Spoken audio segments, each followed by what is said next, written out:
Hello, hello. Let me quickly check in with Such a Fun Age by Kylie Reed. Um, so I've already had one check-in today where I was sort of chatting about the book and about kind of its place in history and stuff like that. So let me get back to my usual thing for these check-ins, which is just me kind of hashing over the plot and stuff like that, because that's what I'm doing at this point. I'm in the middle of reading it. And so that's what I do. I just talk about the plot and stuff. So we've had the oh shit moment where we've discovered that Amara's boyfriend, Kelly, older boyfriend, Kelly, white guy, is the same guy who uh, basically, she surmises at least, um, shared a letter, explicit letter that she had written to him as a teenager, basically a map to her place, um, and had shared it with some cool black jocks that he wanted to get in with, who then came over after he had had sex with her for the very first time. She called the cops. They got, but the head guy got busted. He got busted with drugs, so he ended up in community college for a year. It kind of had major impacts on his life. Um, from her perspective, she was sort of protecting her house, and that like all these guys would suddenly shown up and were carousing in her pool, in her parents' pool and stuff like that. And she thought everyone was going to scatter. Particularly realized that someone was going to get busted. Um, from his perspective, it's like, oh, it's a white girl who called the cops on some black kids, and it had major ramifications on one of his friends. Um, he is a dick. I don't know. He definitely comes across as a dick, but be that as it may. But now we flash forward. Amira is Alex's um, um, babysitter. Alex really wants to be friends with her and stuff like that. And a part of being friends, it's like, oh, there was, problems with the flights, weather, stuff like that for Thanksgiving. She said, oh, well, why don't you and your boyfriend come over for Thanksgiving dinner? And they still, neither one of them has made the connection of who the other one is until the door opens and it's like, Alex? And it's like, shit, and they do recognize each other, and we have a bit of a comedic scene of Alex and her friends all kind of gathering in a closet, kind of hashing over the thing of like, what should we do, what should do.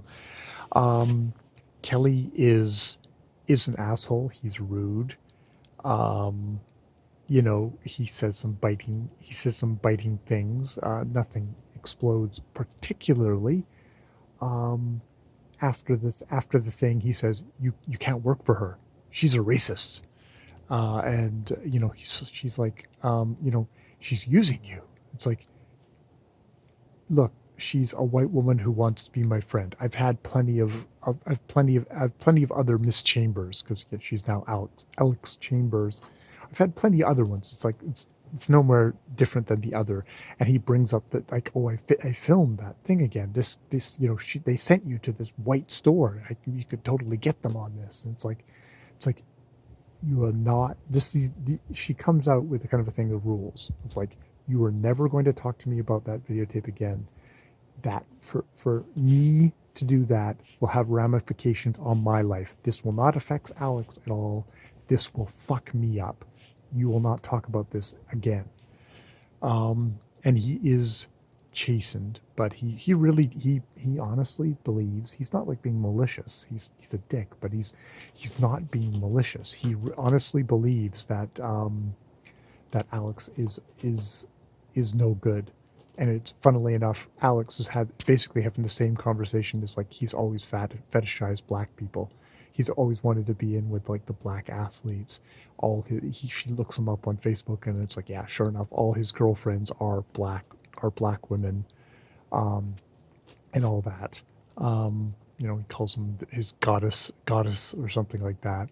Um, and so she equally thinks that he is using Amara.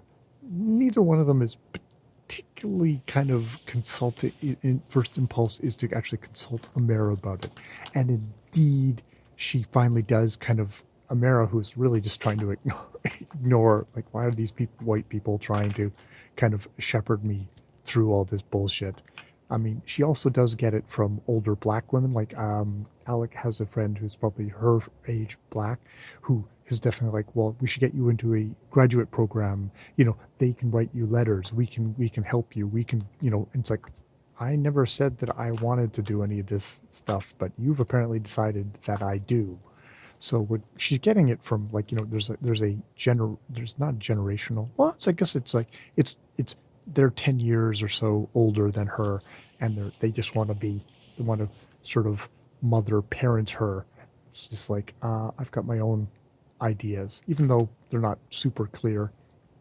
They actually get a bit clearer over this section. But yeah, Alex does take her aside and says, like, and says he fetishizes black women and stuff like this. And she's like, look, I don't know what he was like back then.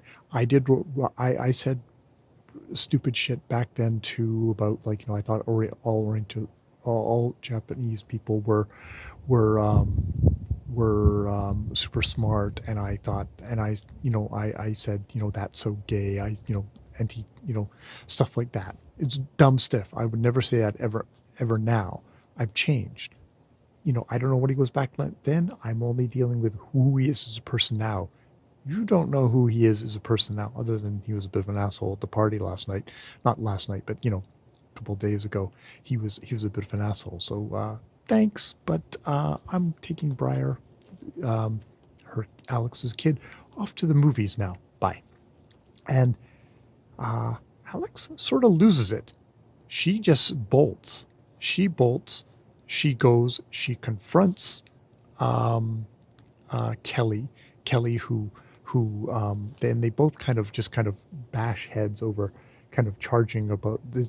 It's basic. It's funny. It's one of these things of, this is a book that's definitely about, kind of in its in its in its kind of a semi light way, is about kind of taking part of white people and all their prejudice as more than, almost as much as, or more than, um, showing how black people maneuver this stuff, which is kind of cool, because I have to say she's doing fairly even-handed job with how she's kind of depicting. She's been obviously a keen observer on her end of how white people maneuver or don't maneuver this sort of stuff, how awkward and blundering and well-meaning, yet at the same time completely wrong-headed, can be. Um, so because Kelly's like, oh, I'm totally not, basically I'm not. I think at some point he says, like, oh, I don't want to say, like, I'm woke or anything. I didn't want to get into the whole story, but she's totally racist, and all this stuff. And when they clash, it's just like there's all that. Alex is also still strangely very attracted to Kelly. Like, she's obviously not gotten over him, so there's also that going on in there, which is, I don't know, that can be a little bit kind of Sex and the City-ish, if you know what I mean, for me, for the story. Whereas it'd just be a lot more anger and hurt and betrayal, versus like any kind of, oh, you're still kind of hot kind of thing. It's interesting that her husband Peter, who is older than her, that age difference again, is almost a non-entity in this book. He's a very minor character, which, I mean, we want to keep the focus, but it's just like I don't get a sense of him as anything other than news anchor, talking head, versus an actual dude, at least at this point in the book. But so they have this kind of joust, which doesn't really particularly come of anything. Neither of them change the thing. She says, like, you should tell her exactly what exactly happened, to us, how you broke up, why you broke up with me, like that you gave the letter to, I think it's Rodney was the name of the guy who ended up getting busted, uh, allowing him to come over and get busted. It's like, you're as much to blame for this as I am. It's like, oh no, the letter, you must have dropped the letter. He's still on that, so he's not accepting any responsibility for the thing, even though uh, you got to think he's probably got a good hunk of the responsibility. Also, he's got equal kind of amounts of responsibility for how things went down. I mean, there could have been a thing where you at least say, look, hey guys, I called the cops. Leave, please, now, because I did call the cops. Or I'm going to call the cops, so please leave. Though that's a freaking hard thing for a teenage girl to do, to a bunch of the popular jocks. So yeah, I can sympathize with that part of it. Um, and we've gotten but the thing is, she comes home, and back to her house. Amira and Briar are still out, and she hears a cry on the baby monitor. She fucking left the house. She fucking left her baby, um, all alone in the house. She was like so enraged. So I have to just go confront him, that she fucking forgot her baby in its crib and left it alone for, I'm assuming, like a couple of hours while she went out, tracked Kelly down, because, and the reason she was able to do this is that Mira had left an email.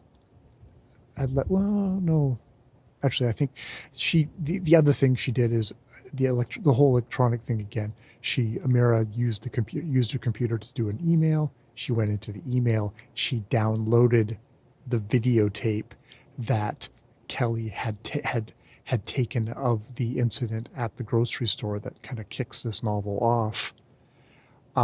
And she downloaded it onto her computer and she emailed it to herself.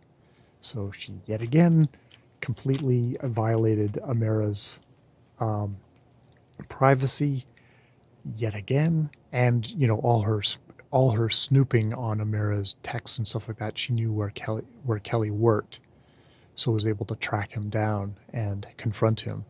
But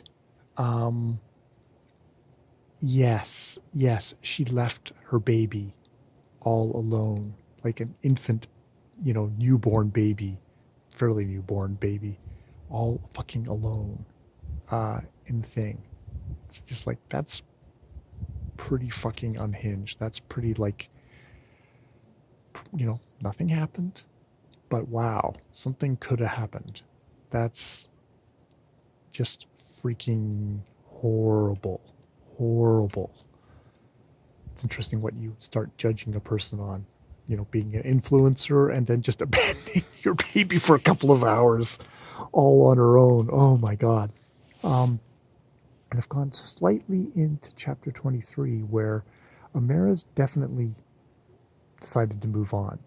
And I kind of got that in the section of like, it's like, I enjoy being with this child.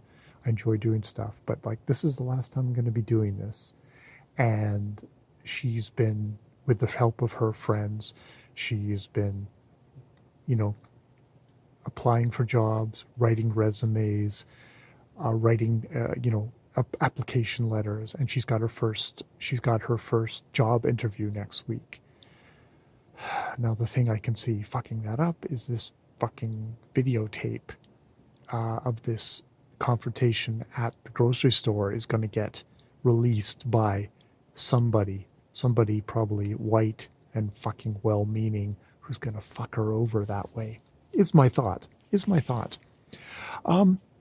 So yeah, we've had this kind of coincidence, but it's I actually kind of enjoy where it's been going. I enjoy where I think it's really kind of